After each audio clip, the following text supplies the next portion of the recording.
Yes, my name is Tony Salamanca. I'm 73 years old. This is September 21st, 2015, and we are in Sacramento, California. My name is Joel Contreras.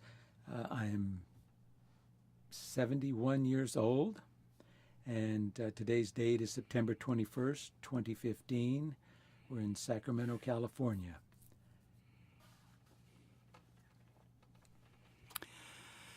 Well, it's nice to be here. Well, I guess, there's some oral history that they're wanting to hear about. Well, we have a lot of oral history by this time in our lives, Tony, so I'm looking forward to this. And, when you've been telling me a little bit about your family and how they got to Oklahoma City, and that's where I was born, and I would like to hear a little bit more about that. Yeah. Well, kind of interesting, as we've been in California for a number of years, and no one has ever guessed that being a Hispanic, that I was born and raised in Oklahoma City. And they always ask, yeah, but how old were you when you got out here? I said, well, I finished high school, went to college, did graduate work, started on my doctorate, and then came out here. But my parents, as I think we've talked a little bit about, my dad came over in approximately 1918 at the end of the Mexican Civil War. He had some brothers in El Paso, and so he crossed over from Juarez to El Paso. Three of the brothers had already gone west to work on the railroad, and so he followed them. And I think approximately in 1919, he had already crossed over to Arizona. Imperial County, you worked there, San Diego, Orange County, reached L.A. and worked on the railroad. I think the railroad line there was the Union Pacific, and I thought he worked for the railroad. It was a railroad company, but they built the electric cars and the electric train system in Los Angeles, so that was kind of interesting. And your family? Well, there's a railroad history of my family as well. On my father's side, they helped build a line, Rock Island line, going all the way from the southwest up towards Chicago. And my father was born in Kansas, and uncles in Iowa on up the line, because the families then lived with the construction in cars that they had for the families to accompany them. And after the construction was finished, then they had an opportunity to get free passage, apparently, back to El Paso on the train, or they could decide where else they wanted to go. And I had often wondered how we ended up in Oklahoma City, or they ended up in Oklahoma City. And apparently, one of my dad's family members had gotten a job in Guthrie. So, of course, if you've got someone with a job, they gravitate there. Yeah. On my mother's side, I understand she and her mother and her dad had eloped from Mexico and ended up in Oklahoma City. I'm not sure whether they knew people, but they made it to Oklahoma City. But he went back. About what year was that? Do you remember? I think this must have been about the same time, 1918s, because there'd been a lot of unrest in Mexico sure. at that point in time, and with the World War I, there were job opportunities and so forth. So people were coming up, looking for jobs, Sure. and so my grandmother on my mother's side didn't want to return, and so she stayed. And so my mother was born there in Oklahoma City. And so we grew up there. But then my dad met my mother, and he joined the Army at a very early age. This is in the late 30s. And I think one of the brothers signed him up, although he was only 16. But he went into the cavalry then. They still had the cavalry. Still had the horses in. Still had the horses. And when World War II started looming, they saw what happened in Europe and realized, no, we have to convert to armor. Well, he, like many others, said, oh, I don't know anything about vehicles, just give me a rifle.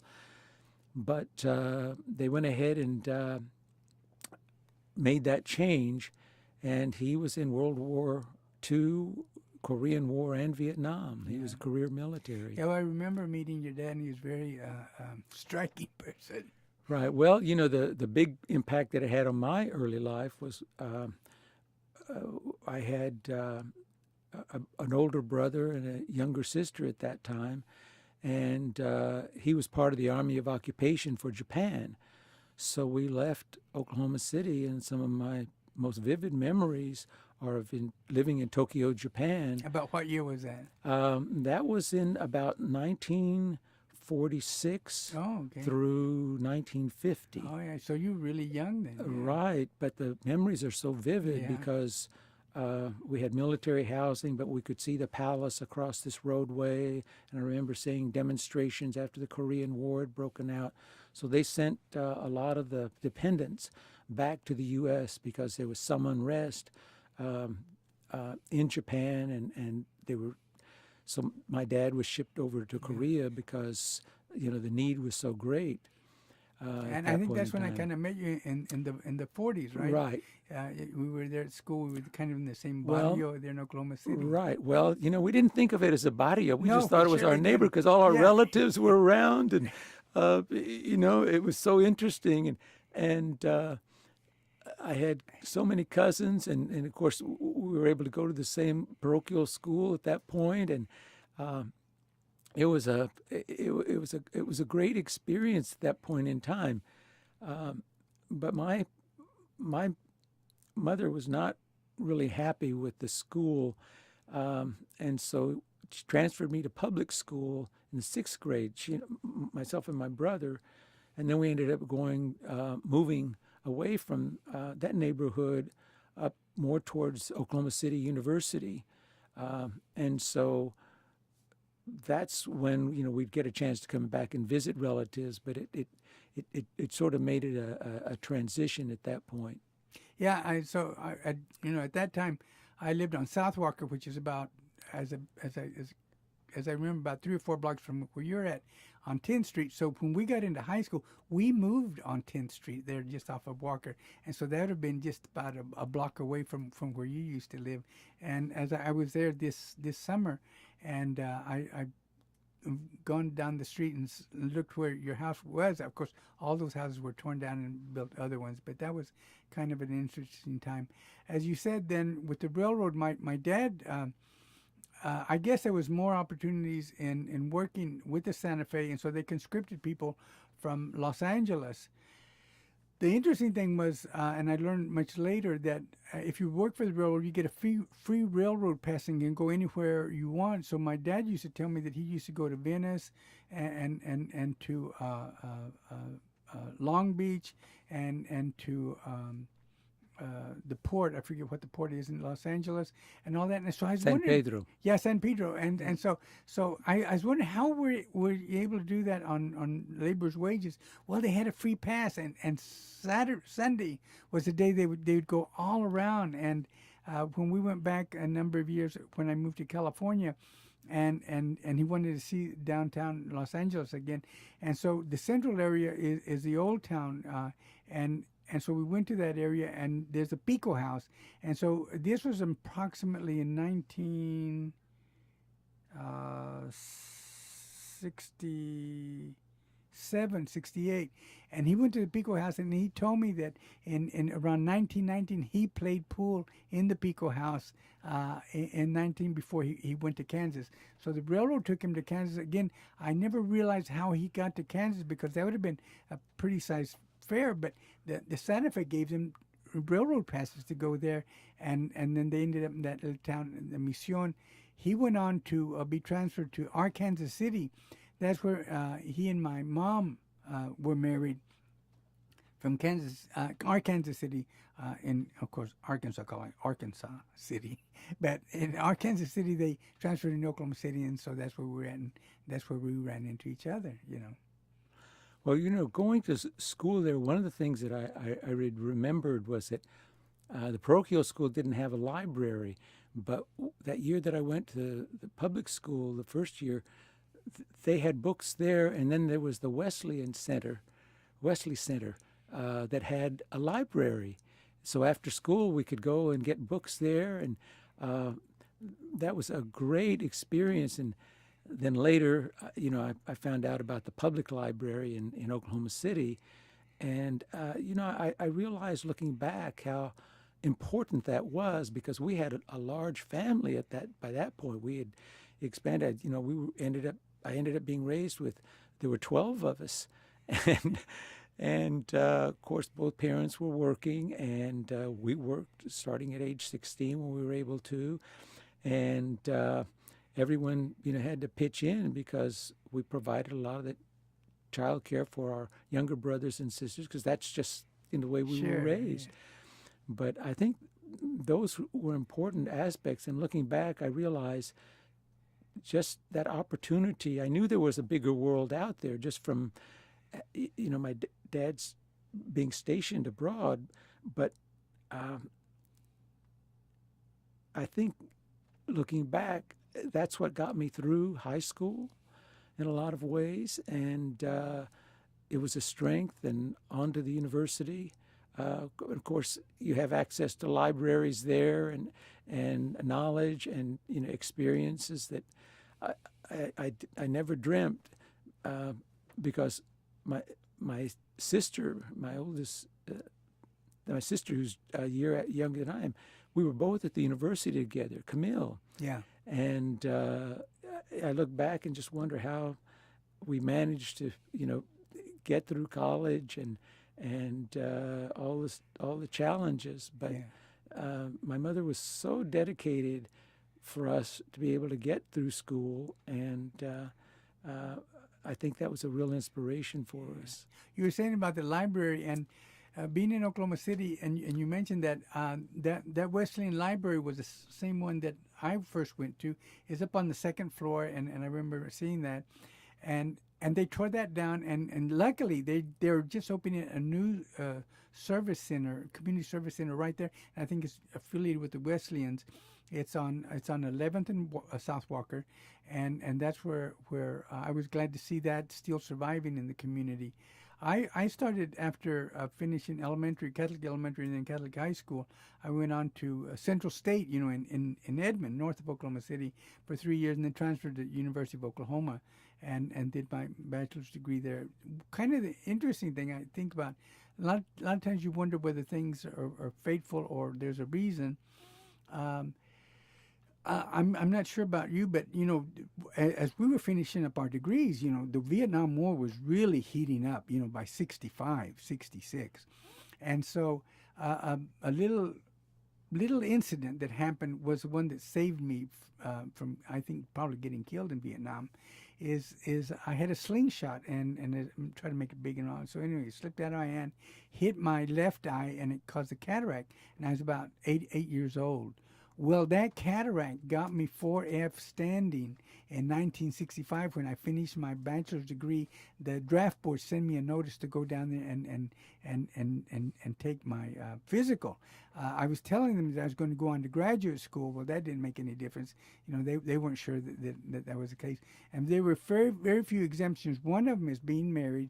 And I talked to another friend of mine, Bobby Zamora, how it was. And when he did, he was married, but a little bit after that, they were taking you if you were married and didn't have any children. So he joined the National Guard. He went up to Kansas because the Oklahoma National Guard got mobilized, and he was up there. So sure enough, about a year and a half after he was up there, out of an area in Kansas City, they got mobilized, and he got sent over anyway. But luckily, I didn't have to go, and I went on.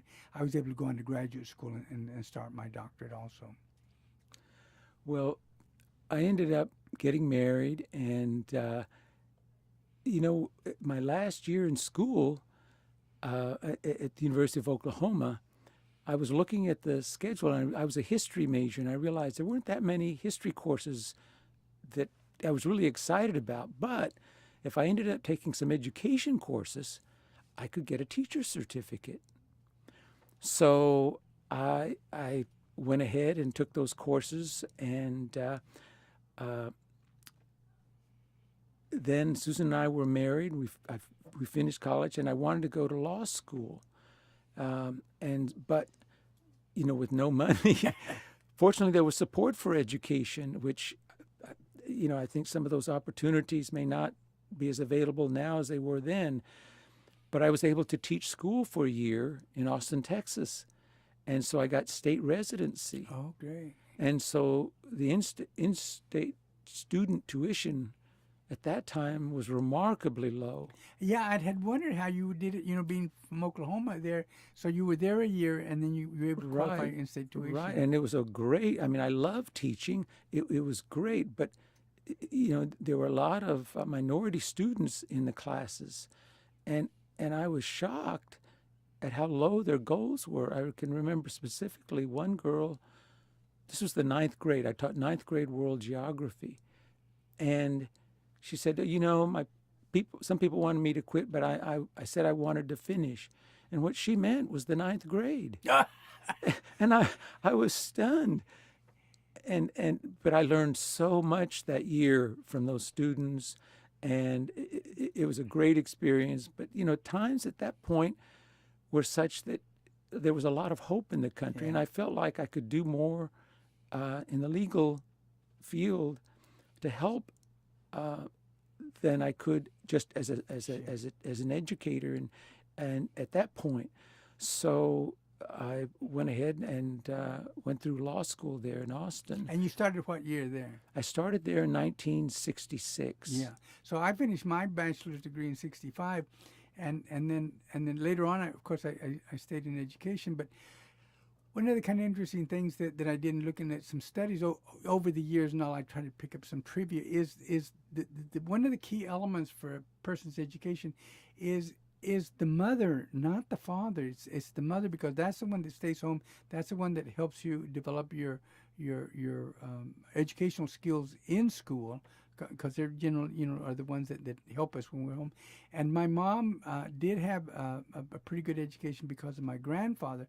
My grandfather studied in the seminary in Mexico, but there was a lot of oppression against the church in Mexico, and so he left the seminary at one point. But he was educated. You had to be educated to attend the seminaries in Latin American countries. So I like you said, your mother encouraged you. I think the same way with me.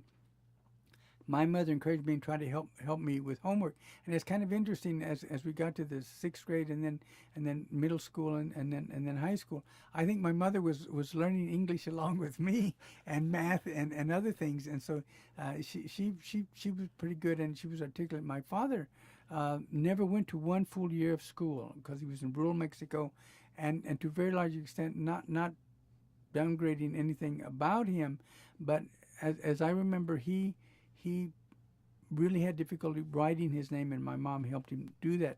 But he had a very, very good memory and was very good with numbers. As I understand, a lot of Hispanics do that. A lot of Mexicans that work in the fields and all, they can do the prices and collections and being paid by the piece. They figured all that thing out, and so.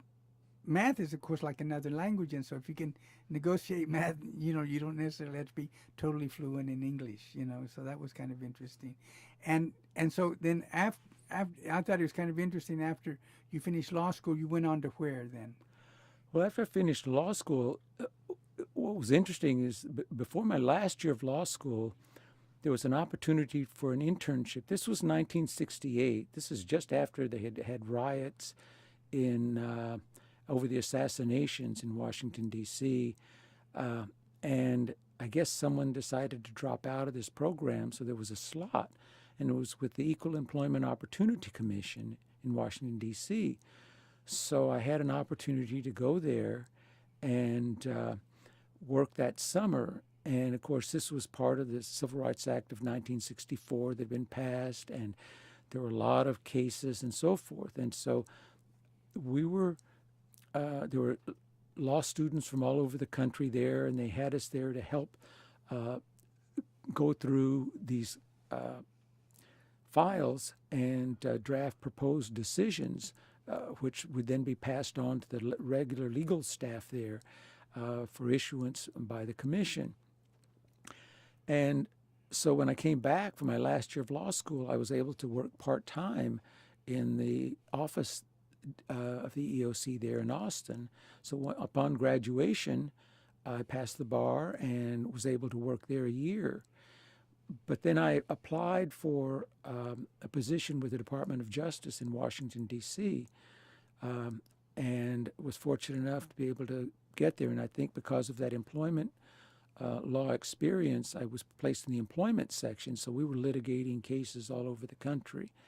So we were in Washington about 5 years, Washington, D.C., and then an opportunity came up to come out to California. So I went to work with MALDEF, the Mexican American Legal Defense and Educational Fund, because they had received funding for some employment litigation and by private sector attorneys. And so we had a very special project to get private attorneys to represent primarily Latinos in different areas of the country. And so we would have attorneys there, and based on my experience, we were able to bring cases forward, but it was a great working opportunity. But that was based in San Francisco. So that was kind of my intersection also with MALDEF. I was living in San Francisco. I had finished my master's, started my doctorate, but because I owed some money, and to me it's a great amount of money, I remember I came across a receipt of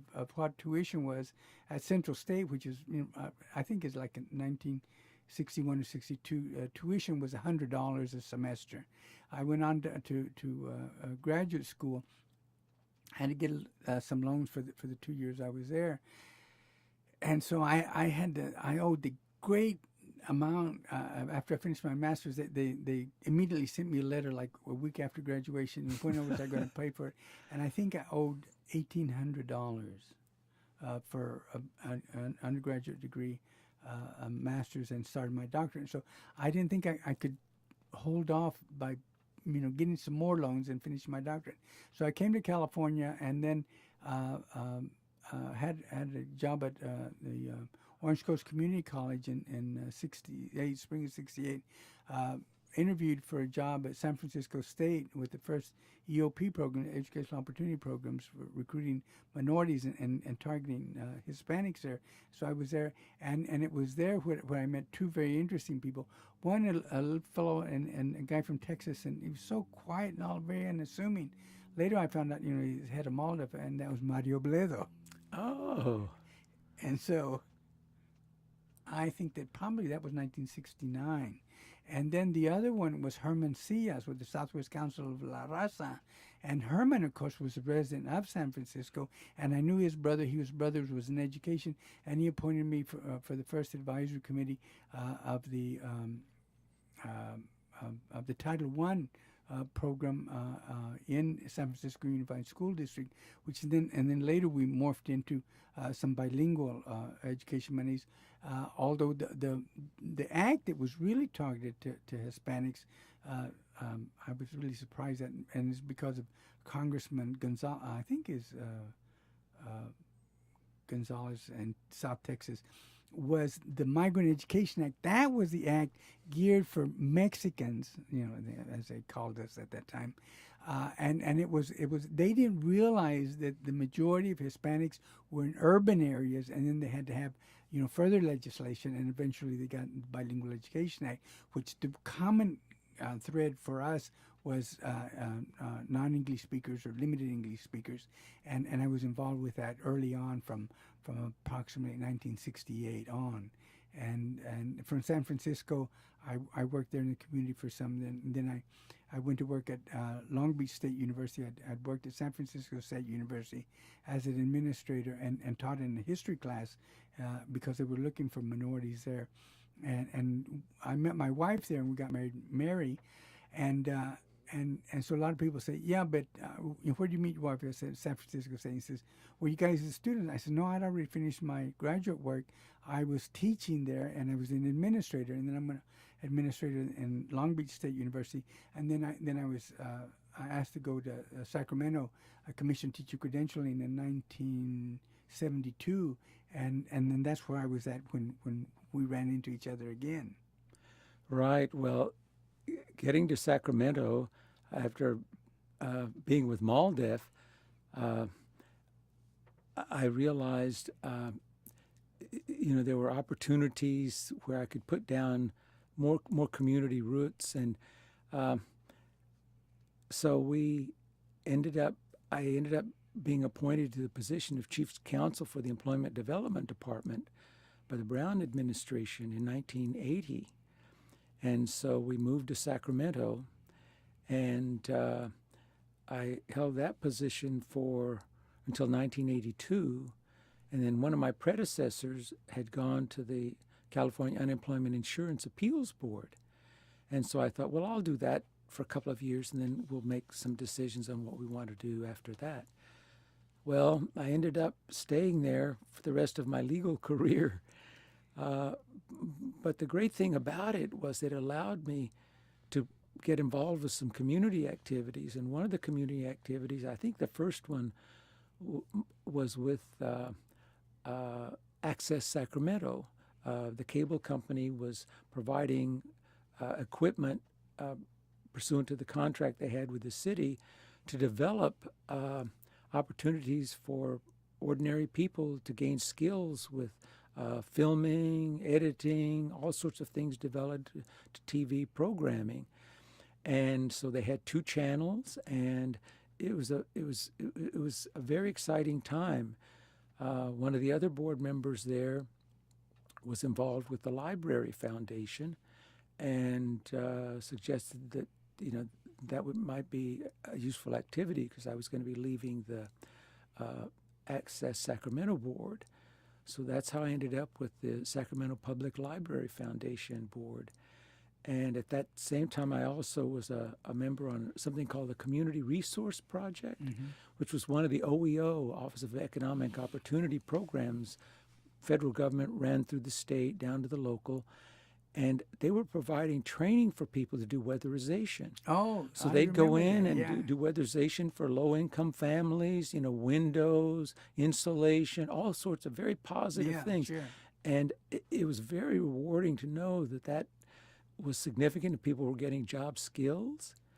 And so I was actually, as a Library Foundation member, the biggest project was the creation of the Sacramento Room at the new Central Public Library that was being built. The one downtown. The one downtown.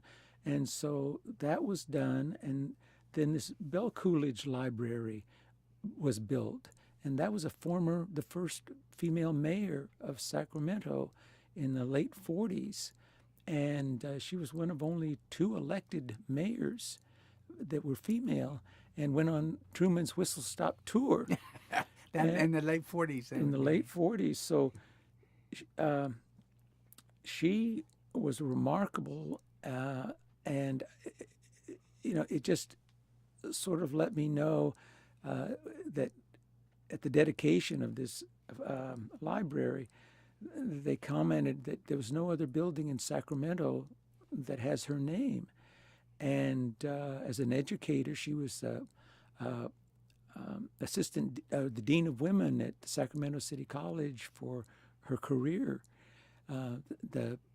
So it definitely would be appreciated that she was involved with education. And I felt that this was a really good way of helping to provide that same opportunity for knowledge that I had growing up. And I know that the support for libraries has been challenged. There's so many needs and so forth. But looking at it, the after-school care and opportunity that it provides, it's expanded far beyond where we were, because there are now computers, there are a lot of electronic information as well as the print books. But I think the commonality is there's knowledge there for people, and there's a space there for them to expand their interests, and so I'm very grateful for that opportunity. So, and I admire your mind, and I think because of your law training, you have much better memory. Recount when you ran into me the first time. Oh, yes. We were in Sacramento, and this must have been, I would guess, in 80, maybe 81. Mario Bledo was Secretary of Health and Welfare. Secretary of Health and Welfare, yes. And there were meetings that were available Tuesday afternoons, as I recall. Yeah, the Hispanic at got noon, together. and anyone who wanted to come would be able to come. And so we would gather there. And you walked in, as I recall, after I arrived a little bit earlier, and I said, that person looks so familiar.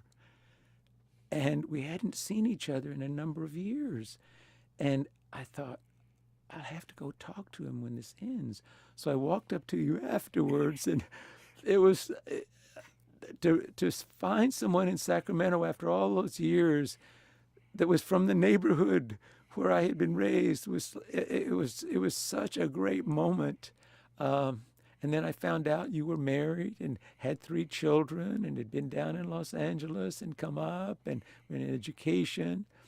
And so seeing our families be able to meet. And then I remember your mother coming out.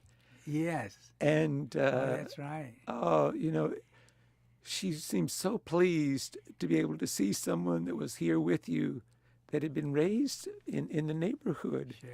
And it really had some very special And we had a moments for us. celebration on her behalf Yes. at the house. Yes, you did. And we've shared a lot. And Tony, I have to say, probably one of the most poignant things for me of all was when you donated a kidney for Mary. Well, that was luck. Well, it was more than that, because they kept telling me he was so convinced he could do this, and it was before you even had it checked whether or not that was going to be possible. Yeah, that's very unusual, they say. Yes. My wife, she was on dialysis. She had lost her kidney, and so they went through her siblings and all the matches and all. And of course, the last one they would think would be the spouse, because you're not blood related and all. And so we were able to match, and I was able to do that. They did the transplant at UC San Francisco Medical Center, and that was kind of interesting. Yeah. Well, it was inspiration for me, because now I've come into my own health issues, and knowing what you had gone through and the support you've provided me has been very much appreciated. And we're still able to follow the football teams and stay in touch. And I think a lot of the advice you gave on retirement was really helpful to me, because with the onset of the illness, I had to leave, and it was kind of sudden. Almost overnight, wasn't it? Yes. I had gotten involved with running over the years, and it provided us with a lot of opportunity for travel. I've been to South Africa, to Europe. I was impressed when you told me about Durban, Yes. the race up and then the race down. Yes. And so it was, I noticed my running times were off. So that was the key. And I normally would get a physical, and I went in to get my physical, and I said, I'm feeling okay, etc., but my running times are slower significantly. And so that was able to provide the diagnosis. Yeah, and you impressed me, and I when you were under 50, what was your running times then? Well, I normally had been able to do a half marathon at that point under 2 hours. It was pretty, and so I had done this half marathon, and that year when I did it in 2014, it was 35 minutes slower. So I knew something was off. Sure. I just didn't know what it was. And your full marathons, what were those times? My best marathon time was in Napa, and it was under 3 hours. Well, great. And that's always kind of a goal. So I was able to go to Boston twice and be there for the centennial, and just many, many highlights, many, many friends. I had been going to a running camp. My wife had a very, very close friend she had gone to school with. And I have to say, in our travels, one of the things that my wife Susan had done was she'd gone to 3 different universities. She started at the University of Oklahoma, then the University of Texas, but she graduated from the University of Maryland when we were when you out guys there. were on the East Oh, Coast. yes, and I thought, her education, the value, there's something really neat about having more life experience when you're taking the classes as opposed to going straight from high school into it. And I've met many, lifelong learners through the years. One of the kind of interesting thing is that what when I went on to graduate school, I, of course, took a number of studies and looked at different studies and all. And one of the kind of interesting studies is that a lot of people that contribute to society in a country or in a state are people that come from outside. I've always felt that our being raised in Oklahoma gave us a different perspective. People in California many times don't see the things that are obvious to us that were from out of state. I think yours was helpful that you not only saw what the things were in Oklahoma, but you were able to see the contrast, as you were in Texas. And then when we came to California, we were able to bring those outside experiences.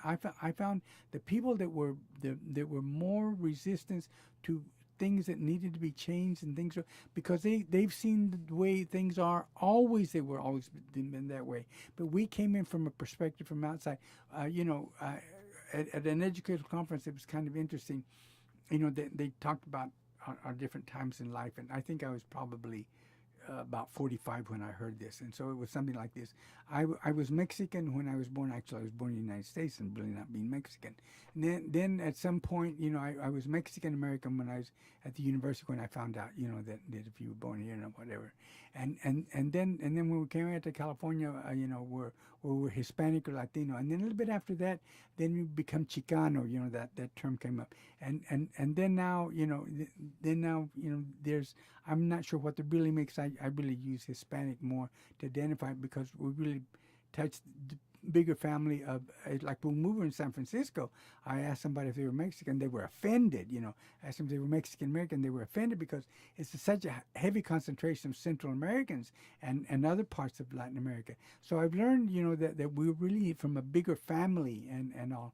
And so that was kind of an interesting perspective. I think yours was an interesting perspective, brought in that to do the things that you've done. And we had an intersection with Mario Bledo because I worked for Mario Bledo at the Health and Welfare Agency in Refugee Resettlement as the state director for that. And you were over at Employment Development Department. Yes. With Patino? Yes, Douglas Patino. From Imperial County of all places. Right. Well, Tony, I have to say, you've reminded me of the time you spent with me working on Festival de la Familia here in Sacramento. Sure. Yeah, we had another intersection. And that goal was to educate both the Latino and the general community about the fact that there are many cultures in the Latino culture, Hispanic culture, the tango from Buenos Aires is very different from, the dances in Mexico. And, it provided an opportunity for so many things, including educational help. One of the things we were able to do was one of the sponsors was Scholastic, which books, which provides a lot of textbooks and reading books for education. And they donated $2,000 worth of books to the lowest performing reading score in Sacramento. So Tony, it's been an amazing journey for us. And that was an intersection you reminded me a little bit earlier. Then I didn't realize that you had been on the Access Board in Sacramento, so I went on that later on because we were doing some training at the Department of Education.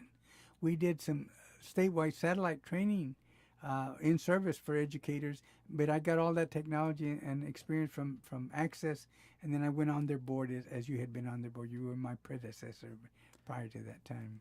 Well, Tony, we're more than friends. We're not relatives, but we're all related. But compadres is such a beautiful term because it notes people that have a very special relationship, and I treasure that for both of us. Okay, I do too, and I'm glad we're retired now and here and still touch each other. And then I can tell you some updates in Oklahoma City, which I just got back about 2-3 days ago, and it's a fine tradition.